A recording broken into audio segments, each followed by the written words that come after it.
Praise the lord. November 21 విశ్వాసమే విజయము. అనుదిన ధ్యానములు. విజయం యొక్క సాక్ష్యము.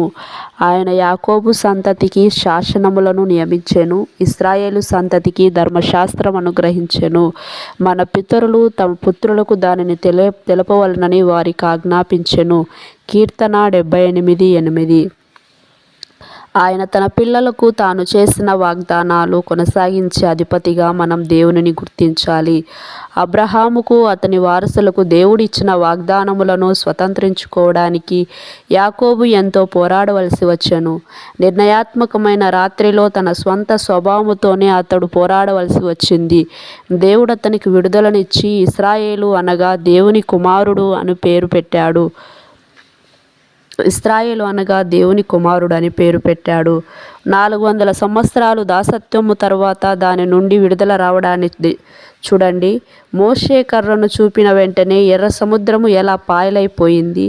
అరణ్యంలో వారు పొందిన శ్రమలు, నీళ్లు లేవని, తిండి లేదని సనగడం చేస్తున్నా సహించని దేవుడు వాగ్దాన దేశంలో ఆయన న్యాయాధిపతులను తర్వాత ప్రవక్తలను పంపి ఇశ్రాయేలీయులను హెచ్చరించాడు.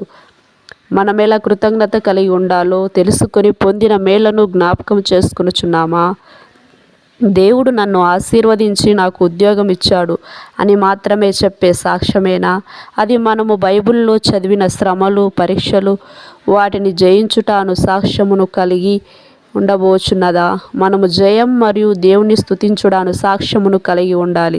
ఫరో తాను మిద్యానీయులతోనూ వచ్చిన పోరాటములను గూర్చి మనము చదువుతాము. మనలో ఎంతమంది అలాంటి కఠినమైన పోరాటాలను ఎదుర్కొంటున్నాము? ఏదైనా శోధన రాగానే మొదట మనము భయముతో ఆవరింపబడి తర్వాత సణుగుతాము. మన హృదయములలో స్తుతి లేదు మరియు జయించే స్వభావము లేదు. దేవుని పిల్లలెప్పుడూ స్తుతి కలిగి ఉంటారు. లోకములో మీకు శ్రమ కలుగును, అయినను ధైర్యము తెచ్చుకొనుడి, నేను లోకమును జయించి ఉన్నాను అని యేసు చెప్పుచున్నాడు.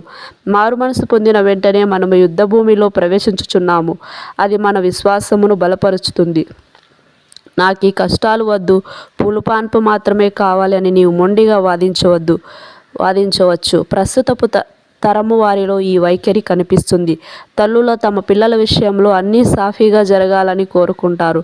అది ఒక సాధారణమైన తల్లి గాని దైవభక్తి గల తల్లి అలాగున కోరదు. నేను క్రీస్తుతో కూడా పరలోక స్థానంలో ఉంటాను అని మనము చెప్పగలగాలి. మనము జయించువారుగా ఉందుము. ఎన్ దానియేలు గారి మెసేజ్.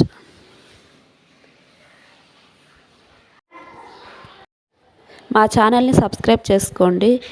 Thank you.